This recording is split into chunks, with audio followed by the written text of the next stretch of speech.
Avatar is a neat movie. Every time I mention Avatar, I mention how neat the process of making Avatar was. James Cameron crafted a film that is mostly CGI. It's not real. None of it is inert. He is on Pandora. It's on a sound stage. Lots of sci-fi films use sound stages. But the whole movie is shot on a soundstage in mocap scenes, which means that in Avatar, there is no camera wall. It's mocap info. Later in the computer, you can place the camera anywhere, like in an animated movie. It's pure that. Avatar is a little different. The actors can actually focus on the other actors, pretend the scenes are living moments.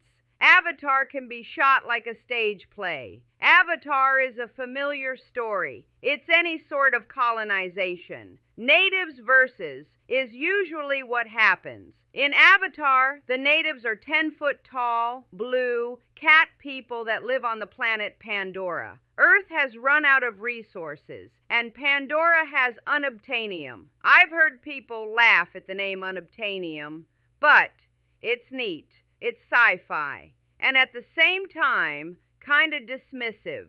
Unobtainium is the most important part of the story. Earth, the sky people, are destroying Pandora in order to mine unobtainium as fast as possible.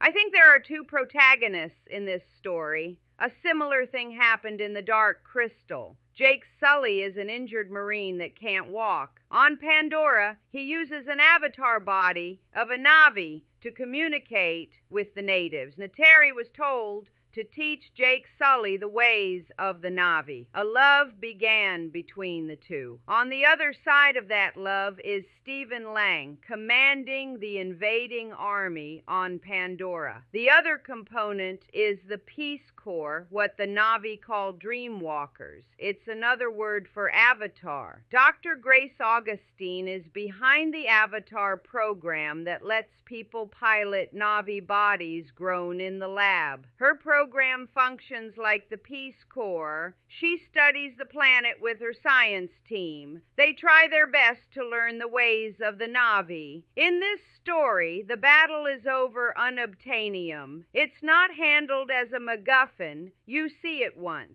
In Avatar, they show the damage the Skype people are doing to the land in order to obtain the unobtainium. So it's Neytiri and Jake Sully versus the Colonel. The part of the movie where Neytiri yells at Jake, the line that people like. You will never be one of the people. It actually matters in the story. She, Neytiri, gets upset to find out that Jake Sully is actually one of the Skype people, part of the army. It matters. She fell in love and was able to see past the fact that Jake had an avatar body. But him taking part in the war machine, destroying her people and planet, was worth getting loud about. Jake gets beat up and kicked out of the tribe. Neytiri makes it clear that her people will not accept the war machine. The peaceful scientists are the only outsiders worthy. I think this story is about empathy. Earth lost all of their resources. Earth finds itself in a place where they have to empathize or die. The army would use up Pandora and hope for another planet.